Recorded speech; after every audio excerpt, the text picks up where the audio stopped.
love to welcome you, Nat, to our Career Insight Meet a Professional Football Coach.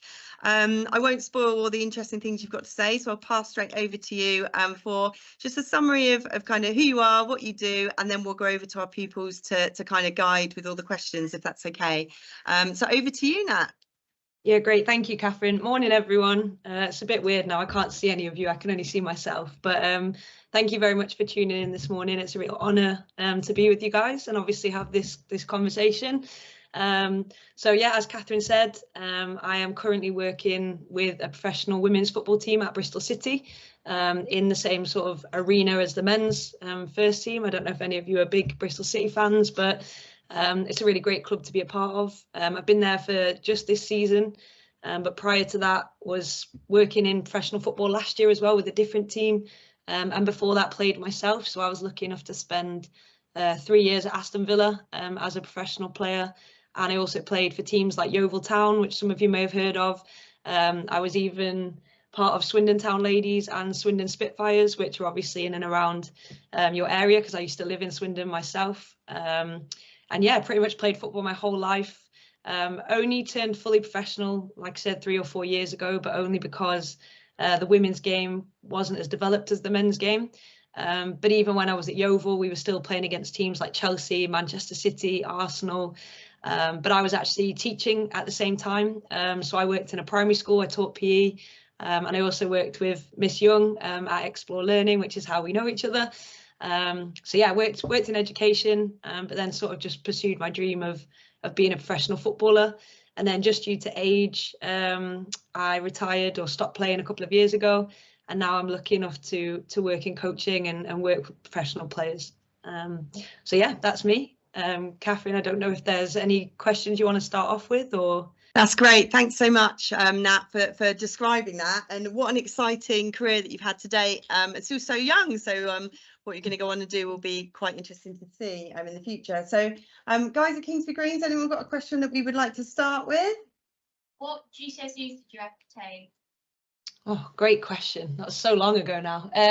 So at GCSEs, I always loved sport at school. So I played in pretty much every sport team there was in my secondary school. They didn't have a girls' football team, but I played everything like rounders, tennis, hockey, table tennis, athletics, you name it, I probably did it. So naturally I did GCSE PE. I also did geography, which currently has nothing to do with coaching, but I really enjoyed learning about the world. I took cooking, as it was sort of called back then. I don't know what you guys call it nowadays, but that was more so just a life skill that has obviously served me well. What else did I take? And I think in terms of options, we didn't have many other choices other than language. So I took French instead of German. And yeah, other than that, I think all the others were pretty much set. So your maths, your science, your English. And I had to work really hard at school. I was never the brainiest kid in the class, if you like, but my GCSEs were okay in the end. I did enough to pass, and then I went on to study a BTEC at college so that I could play football alongside it. Great, that's great, thank you. Anyone else here? Yeah, we got a question at the back. How young were you when you started playing football? Good question. So I have 2 older brothers who are football mad, and I started playing in the garden with them really, and they used to just put me in goal so they could play against each other and smash the ball at me, which is probably where I developed the ability to learn how to defend and stick up for myself a little bit. So I didn't actually play in a competitive team until I was 13, just because there weren't really girls teams around when I started playing. I did train once a week with a group of my friends when I was about 9 or 10 for a couple of years, and we used to play in friendly matches. But because there weren't enough girls teams in the area, we weren't able to play in a league. So yeah, I didn't actually play in a competitive season until I was 13 years old. That's really interesting to hear. Do any other schools do put a question in the chat, or raise the hand, or come off mic now if you would like to ask a question? While we're waiting for those to come through. Oh, perfect. Yeah, go for it. I think that is Normash. Hi, yes, it is Normash. Got one question. What stages did you have to go through to become a professional football coach? To be a coach, that's a really good question. So I think it depends what sort of journey you want to take. So as I said, I used to teach PE. So a lot of my coaching skills were developed working with children in primary schools, secondary schools. I then went on to work in a college where I managed a football academy. So I think it's a lot about the experiences that you get and who you work with. So I did a lot of volunteering with local football teams when I was at college, where I got my level 1 coaching badge as well. And then across the years, I've gone through the Football Association's coaching badges. So I've now got my A license. There's only one more level really that I can go to, which is pro license.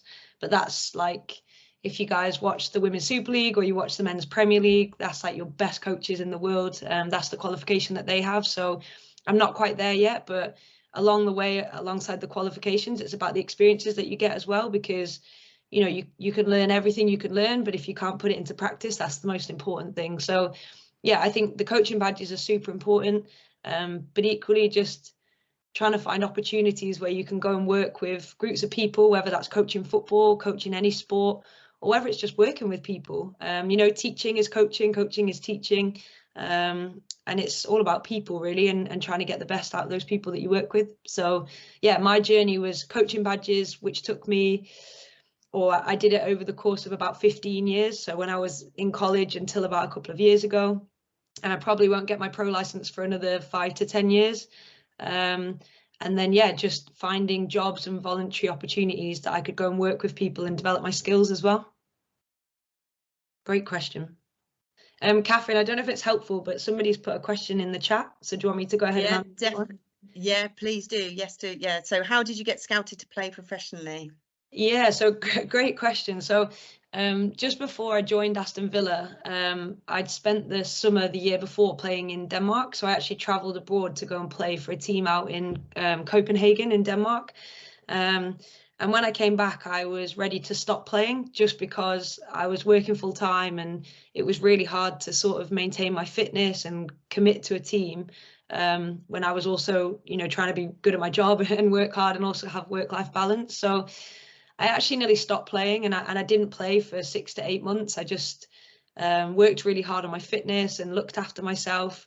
And then come the summer, I sort of was like, okay, I'm only going to get one more shot because, you know, I'm not getting any younger, and I want to see if I can still play at a good level. So I found out that Aston Villa were hosting trials, which is sort of unheard of for a team as big as that to have like an open trial where they just invite anybody to come along. But I think it says a lot about the club and the staff that were there, that they were really open-minded to that. So I went along to the trial. I did okay. I got invited to another trial, which then got extended to train with the team. So I trained with the team for 6 to 8 weeks, and then was offered a contract at the end of it with no guarantee that I would play minutes, because obviously I was coming in as somebody that was inexperienced at that level and hadn't played a lot. But eventually went on to play lots of games and just got my head down and worked really hard for that opportunity.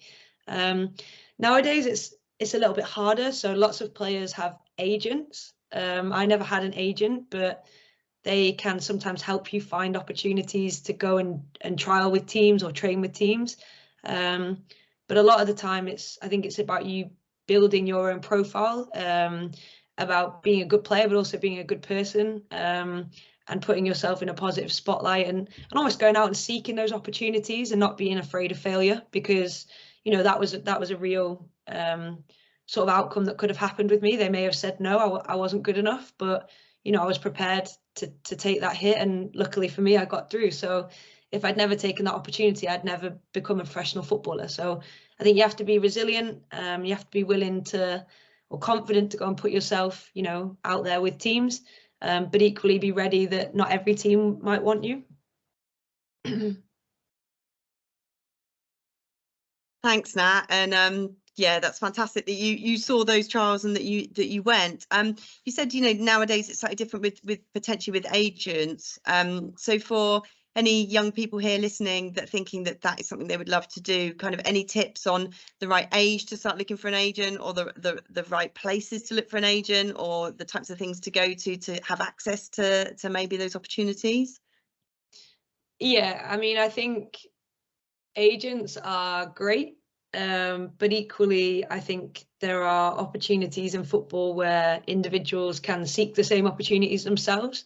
So my advice would be utilize your family and those closest to you to support you in those decisions first and foremost. And as a young person, just go out and enjoy playing, because if you enjoy what you're doing and you're performing well, then somebody will notice you anyway. I think a lot of academies nowadays, whether that's in the male game or the female game, have trials for young players. So it's about just being alive to what's going on their social media and going in the summer. And they often host days which are like community days, but if you perform well on those days, you know, they may invite you into trial and train with their academy. So as a young person, I wouldn't recommend an agent at a young age. I'd recommend just enjoying your football, working hard, looking after yourself, working hard in school as well, because that's equally as important.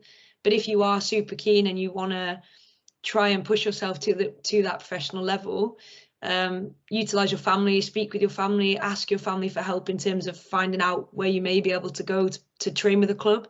I think the agent comes a lot further down the line when you're maybe having to deal with lots of clubs wanting you because, you know, you're that good, or you've got lots of sponsorship deals coming in and you need someone to manage that for you, or, you know, you want to move to a different club but you're not sure, you know, where that might be. So I think under the age of sort of 16, 18, I wouldn't recommend an agent personally. But if you're then interested in going and getting one, I think it's about doing your research, looking at the types of players that they already look after.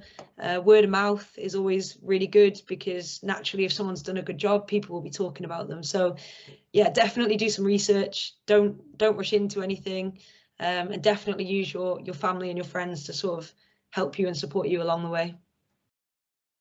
Great advice, thank you.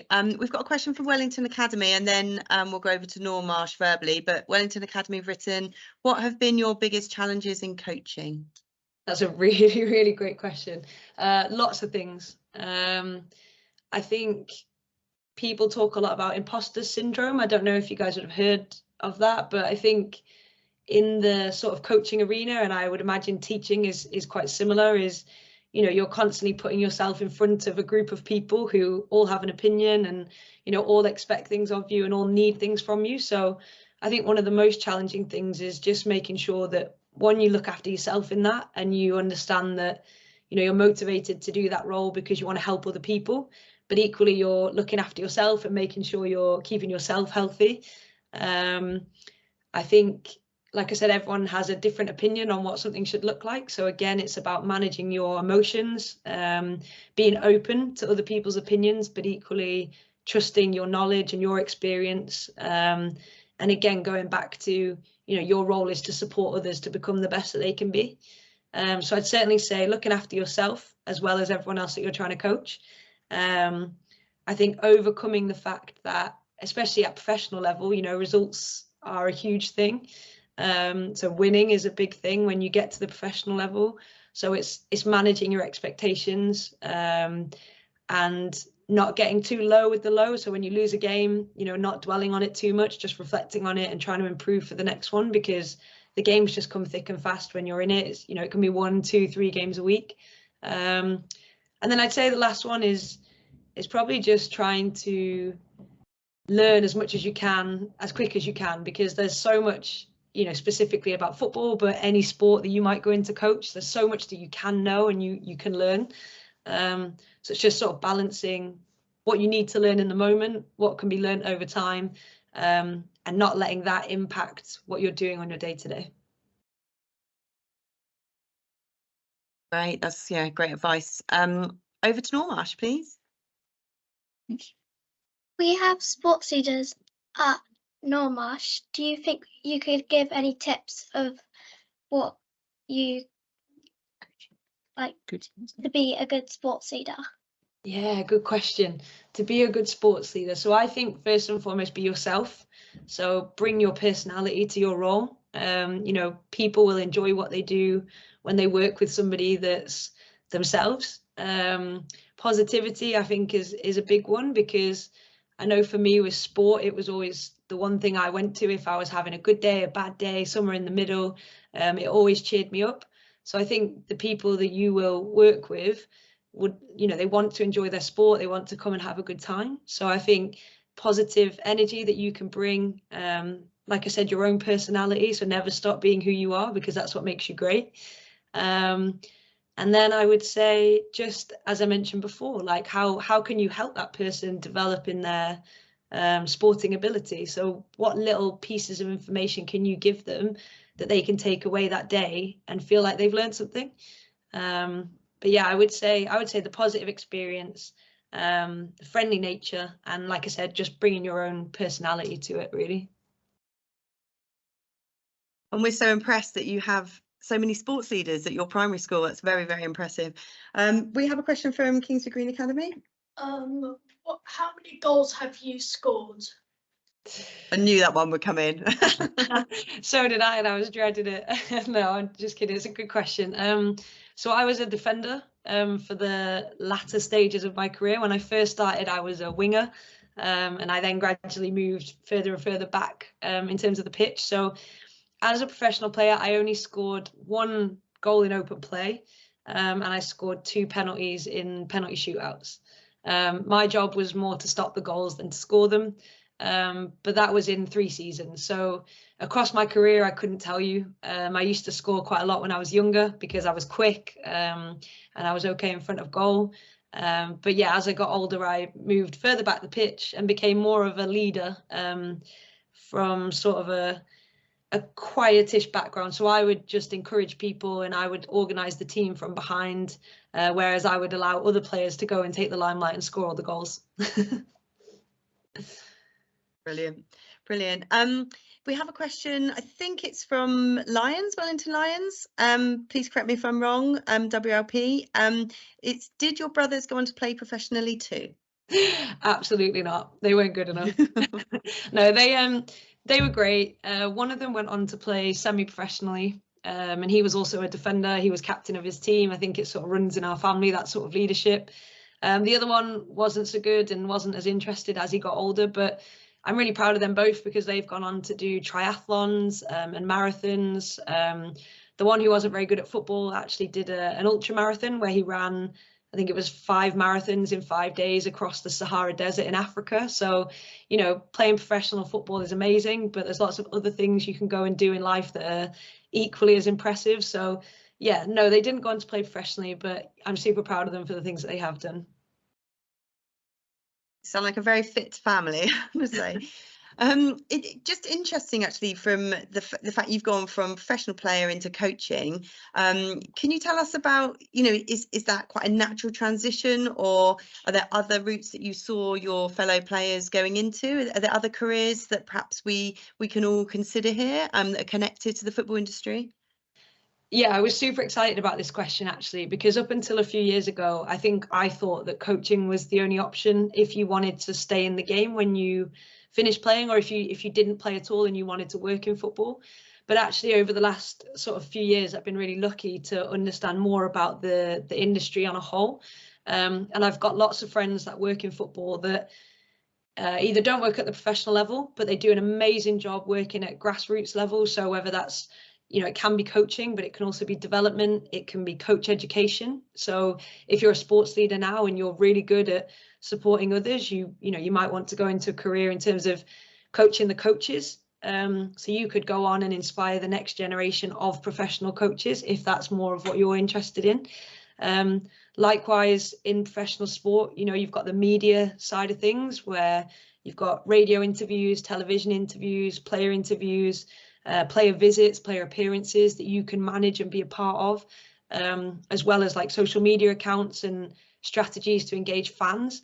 So if it is that you're not interested in the coaching, but you love the sport or whatever it is, and you're passionate about getting other people involved, then that might be a career for you. Likewise, I myself, like my title is assistant coach, but some of my role is very different to what that traditionally looks like. So I think when people hear the word coach, they think out on the grass, you know, hours on end. And, you know, that is part of my role. But equally, what I do is I use data and analysis to support the team in their in preparing for fixtures. So if you've got an interest in maths or statistics, you know, you could be a data insights analyst, which they have them all across the world of football, from, you know, semi-professional all the way up to international level. Men's Premier League teams have teams of like 20 to 30 analysts that work across their team. So that might be something to look at, which basically means you're watching all the games, you're watching the footage, you're analysing opposition players, you're trying to find weaknesses in the opposition so that you can figure out how your team's going to score goals. So yeah, there's a wealth of different careers that you can go into, whether that's in football or in another professional sport. And I think that's really exciting because, sorry, boys that are on the call, but as a female growing up, that wasn't an option. Like, that wasn't something that was made very obvious to us. But now I've got ex-teammates that are pundits on Sky Sports. So you might watch the Premier League on the telly and see females presenting or commentating. And, that's great to see that there's now a really diverse mix of people that are working in that industry. So yeah, there's loads of careers. And I know I'm running out of time now, but if anybody has any more questions about that, whether, Catherine, that's over email or we can do another one, we can certainly go into that a little bit more. Yeah, it makes me think I went into the wrong career, actually. That always happens when we do these calls. Think, oh, that sounds really interesting. We have another question from Normarsh. What did you have to do to become a PE teacher? Good question. So I was quite lucky, and I hope I've not offended any of the teachers on the call, because I wasn't officially a qualified teacher. But what I did do was I started working at school as a teaching assistant, which is a great job because you don't have any of the responsibility of a teacher, but you get to have all the fun with the kids, and you get to do all the cool things that they do, and see all the smiles on faces. So I actually started as a teaching assistant, which I absolutely loved. And just because I had an interest in sport, the head teacher of the school started to ask me to deliver on some of the PE lessons. So I was working in year 4 at the time. I just started doing some PE stuff with year 4. And then that turned into me taking PE for the whole of Key Stage 2. And then eventually it led to me delivering PE across the entire school, as well as after school clubs. So in terms of what I had to do to get there, I went to university. So I got my GCSEs, I went to college. I actually ended up going on a scholarship to America. So I played in America for a year whilst I studied at university.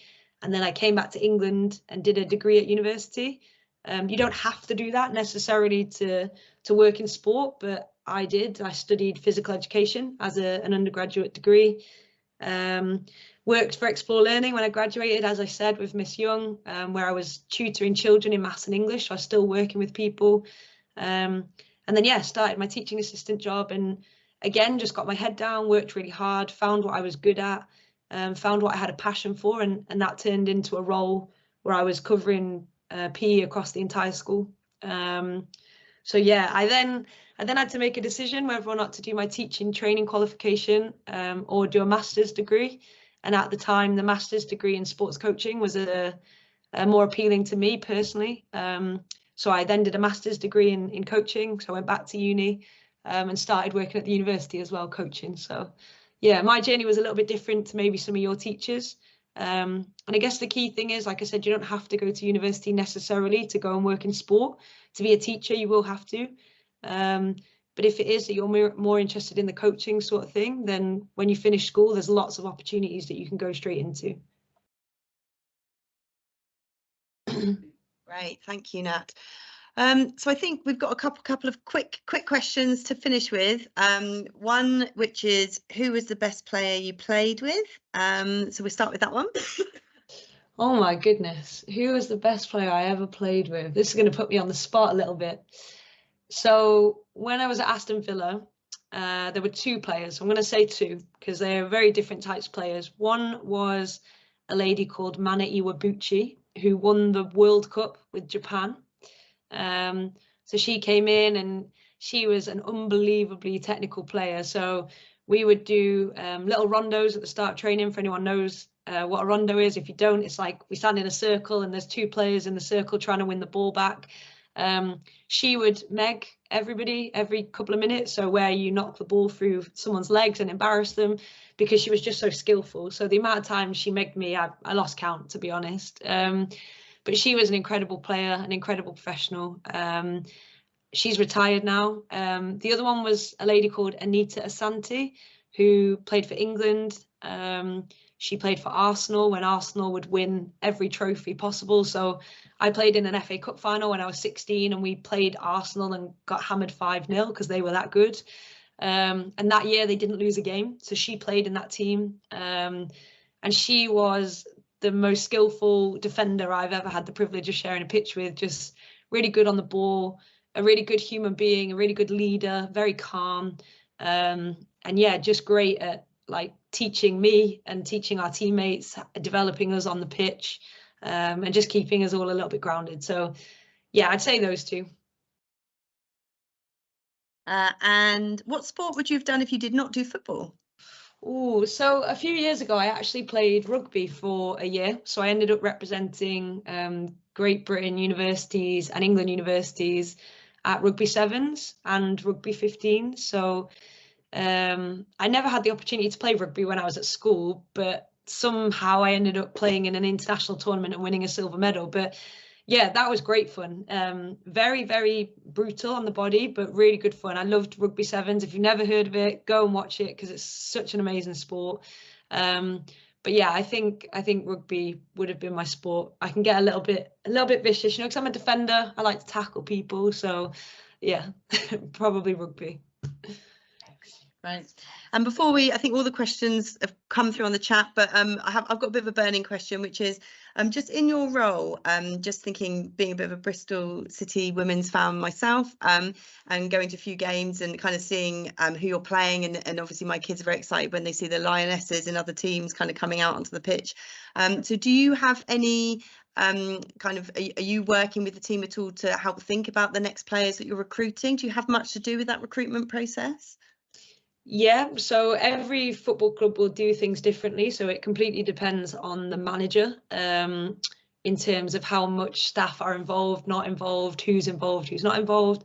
So I'm very lucky at Bristol that the manager is very open and we work really well collaboratively as a team. So our whole staff team have been involved in the recruitment process. For those of you that don't know, in terms of recruitment in professional football, there's only 2 windows where you can sign professional players. One is now, so it's across the whole of January. So for any of you that are like super keen on football, it's the same in the men's game and the women's game. Up until the 31st of January, this is a super busy time for clubs because we're watching players, we're trying to sign players, we're trying to help players get loan deals or moves to other clubs if that's what they want. And the other one is in the summer when it's your summer holidays. So at the moment, the football world is crazy busy. Yes, I have a small part to play in that. So I will support the manager in watching players. We have an online platform called Y Scout, where basically we can search any professional player in the world, male or female.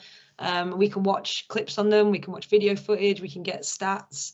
And we can look to sort of see, will they fit with our style of play? Will they fit within our culture and our environment? And then we report back to the manager. So, if we've watched players, we'll provide a very short report on, no, we don't think they'll fit in, or yes, they could, or yes, definitely, like, what's the next step? So it's quite an exciting time. It's quite a busy time for some of the members of staff within the team.